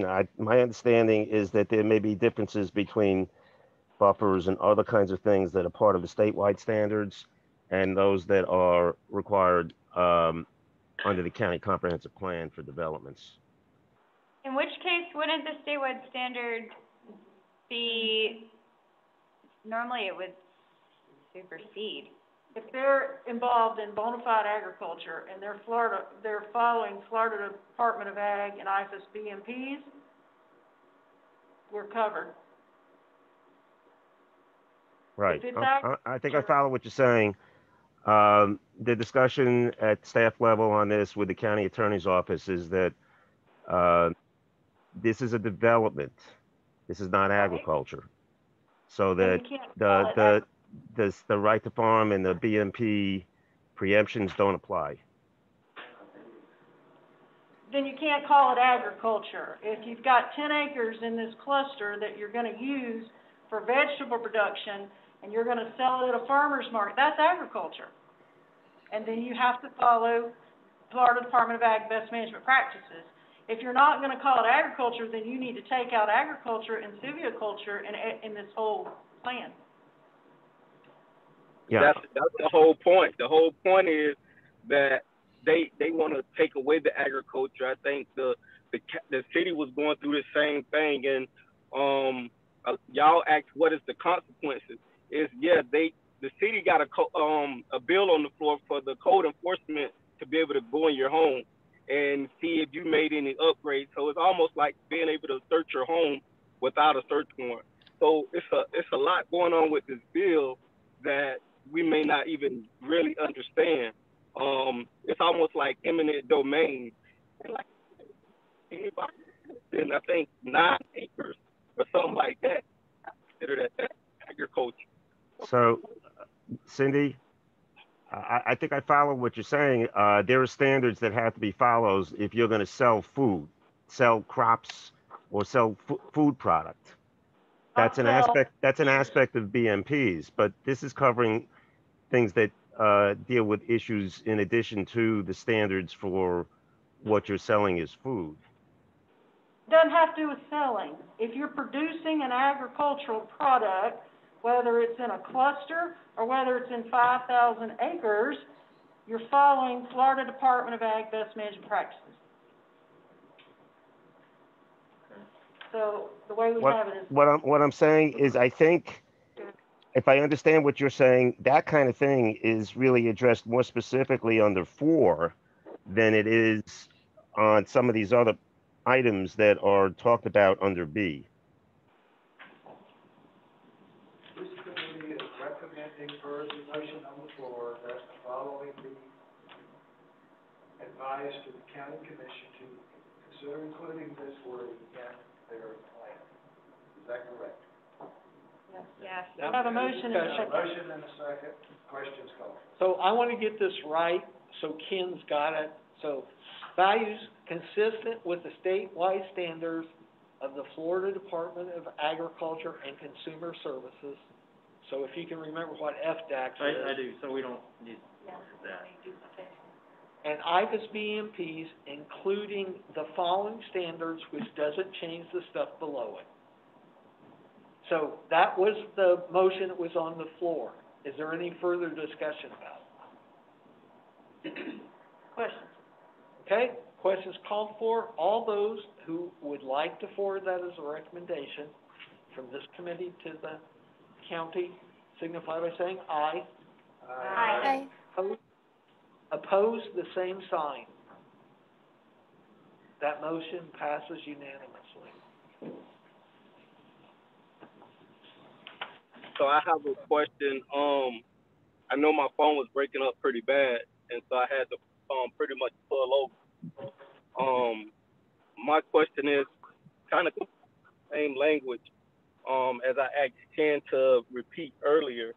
I would like to change that language in the bill. Which language you talking about? When I was asking you to, because I'm not able to read it to actually look at the bill right now. When I was asking you the difference between I think the in corporate, it had something to do with the agriculture. It had something to do with. Say that again. The intensive agriculture. Yeah, and the non.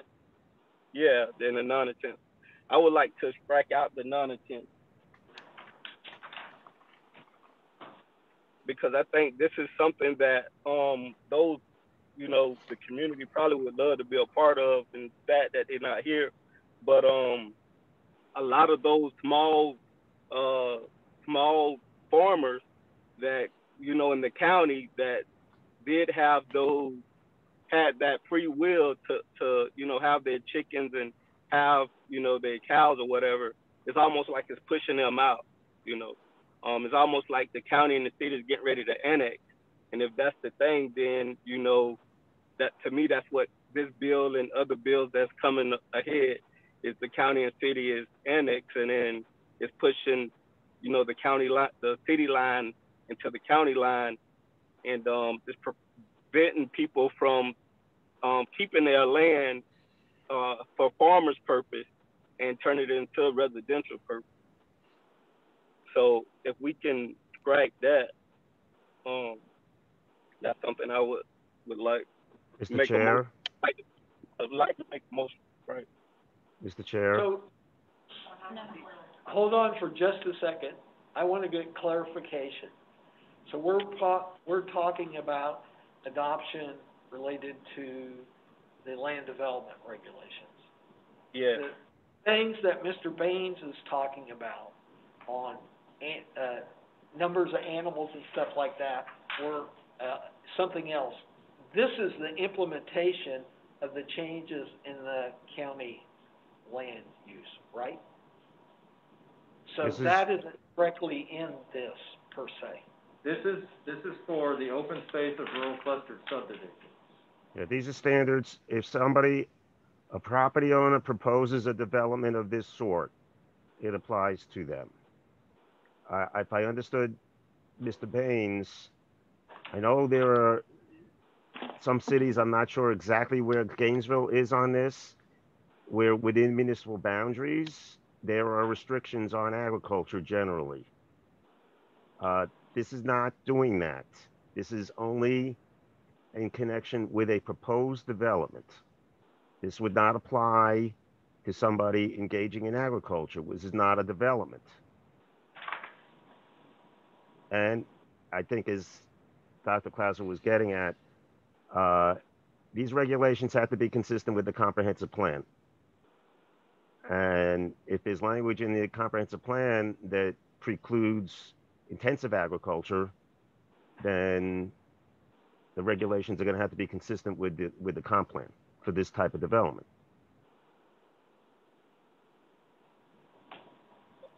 You saying that language is not in this particular plan? That's what you saying? This is a different. Well, this is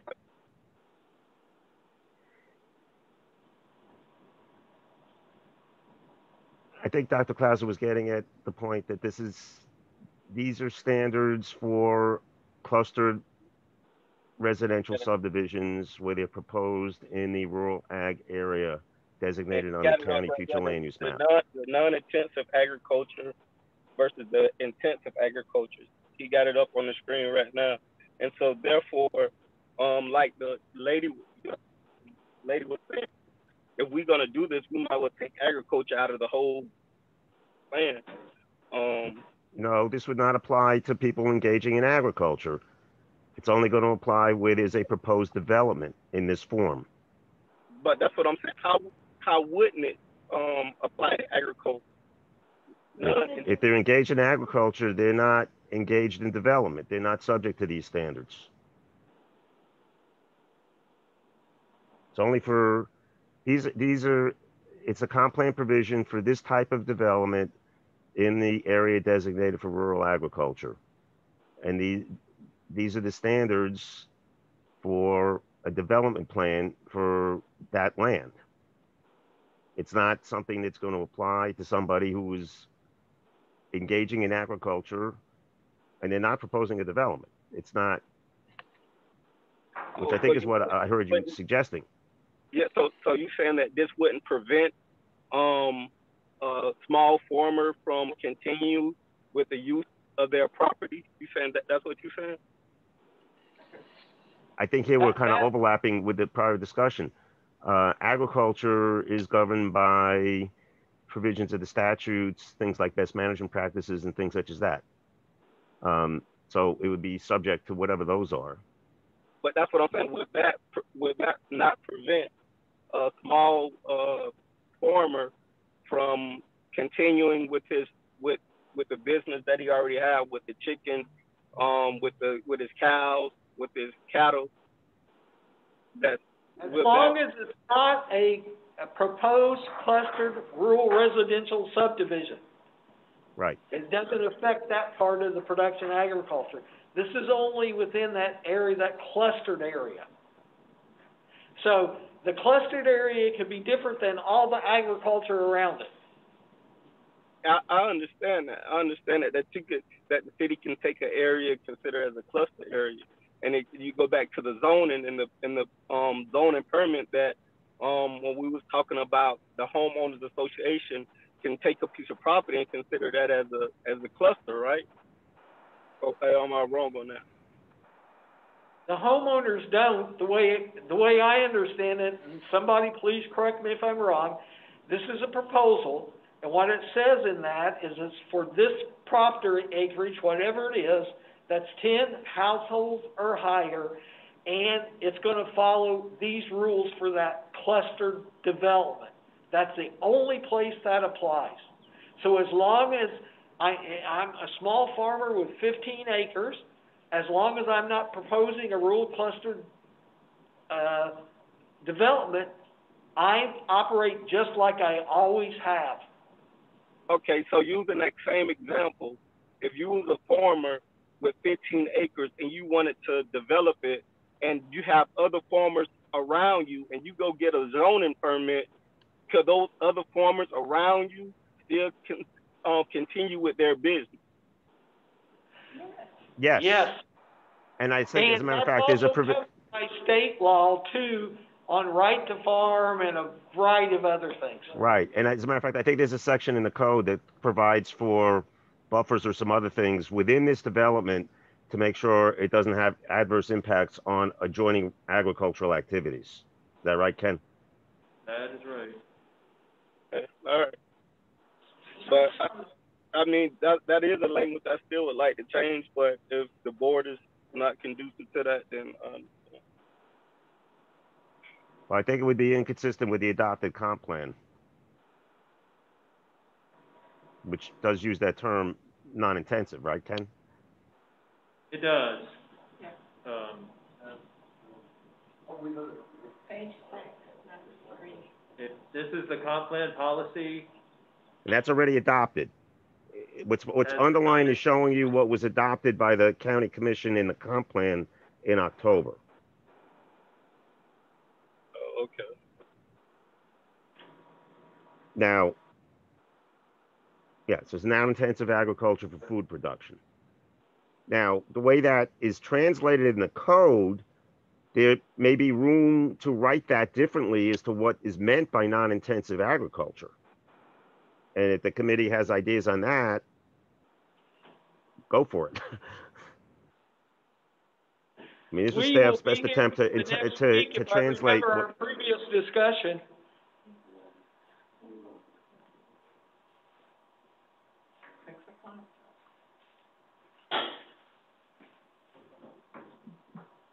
So our meeting was scheduled to end at 6 o'clock. I really appreciate people being here. I know some of you have to come some distances. It's hard being online doing it. I believe we've covered everything that was on the agenda that we needed to business-wise, that we could vote on. I guess I still see that there's no public on there. Correct. So I'm not worried about that. I would just ask, be very, very brief. Is there any committee member who would like to comment about anything? I just want to make a brief comment about your upcoming topics. Yep. We had discussed last year about having the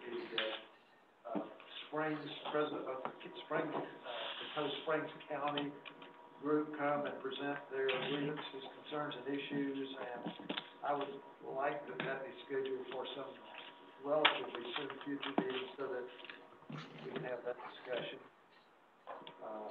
I also like the idea of inviting her back to follow up on her questions we had asked about elimination of inmate labor and update on fair play. Those are the three items that I thought I would have towards the top of the list.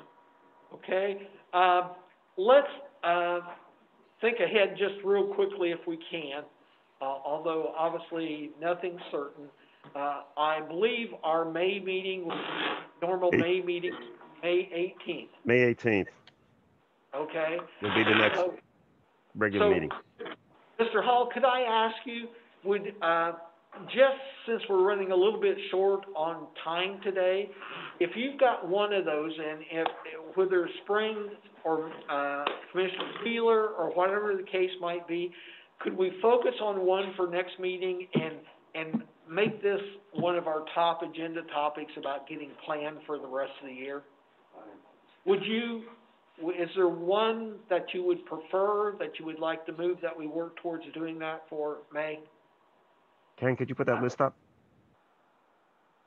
I would like to see, if we could get these Springs, County representative here, doesn't have to take the whole meeting, but just to give us, and have them outline only what we said, their grievances, concerns, and discuss their legal process issues. Okay, can I ask you a question? Do you know who is the Springs County representative?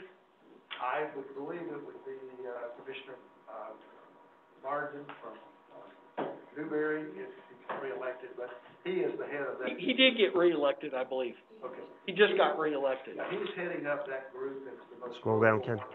The emails going out from him all the time, so I think he would be the one, that we should invite.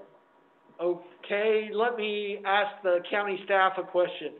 So, what's the procedure and protocol in Alachua County in terms of, invitation to fellow office holders in other municipalities and counties? Is there a policy? What I've been told, we've had some discussion with the county manager's office about this, going back a few months, I guess, when this first came up. And what the manager's office told us, if the committee wants to invite an elected official from another local governing body, that what they would like is for a motion with a letter for the chair to send a letter to invite that person and copy the county manager. So the chair of this committee would send the letter inviting them? Yes. And a copy goes to the county? Right, to the manager, based on a motion. Okay, so it would take a motion, so there's where we are. So anyone inclined to do that? To move that? I would put that in motion, that we invite at our next meeting, Mr. Martin, who is also a commissioner in the city of Newberry, that is heading up the Springs County Initiative, to come to our next or a future meeting and present their grievances, concerns, and proposals, to this committee for consideration. Second. Okay, is there discussion on that? So the motion is for the chair to send such a letter to Commissioner Morton. Is that basically what it amounts to? Yes. Yes. And so I want to be clear on the chair. The chair is the chair of this committee. Yes. Not the chair of the commission. Yes, it's chair of this committee. Any other discussion? Not hearing any. All those in favor of that motion signify by saying aye. Aye. Opposed? I hear none opposed, so that passes. And with that, I'll ask a quick question. If that doesn't work out for whatever reason, he's not available or whatever, am I hearing correctly that it would be okay with you to see if we could get Commissioner Wheeler to come and update briefly on what we had talked to her previously about? Am I hearing disagreement on that? Okay, we'll focus on those things. Dr. Clauser? Yes? Let me just mention, I just heard the other day that there has been some discussion at the county commission, and I'm not familiar with the details, about something to be worked into the budget with respect to the matter about collection of litter. Oh, So I'm just indicating that's, I heard this, I haven't got the specifics, but that was to a great extent what the topic with Commissioner Wheeler was. So it's possible that that is something that's being considered. I don't have all the details. as Well, part it's of the budget also process. something that Ramon had talked to us about too, from I his know. experience in Highlands County. Yeah, I'm just saying that I heard at a staff meeting the other day that the commission, something had come up with some indication that they were looking into or considering some additional funding with respect to roadside litter collection. I don't Okay, have the maybe- details. Maybe we can get her for, to update us on that as well. I just have one more quick question. So, we've had to go a long period of time now where we've functioned as effectively as we could. Hopefully we're moving back a little bit. It seems to me that this committee, should not be dismissed, and I wonder if there's interest in writing a thank you note, on behalf of Rural Concerns for Ward Scott for his longtime service on this committee as well as chair. Yes.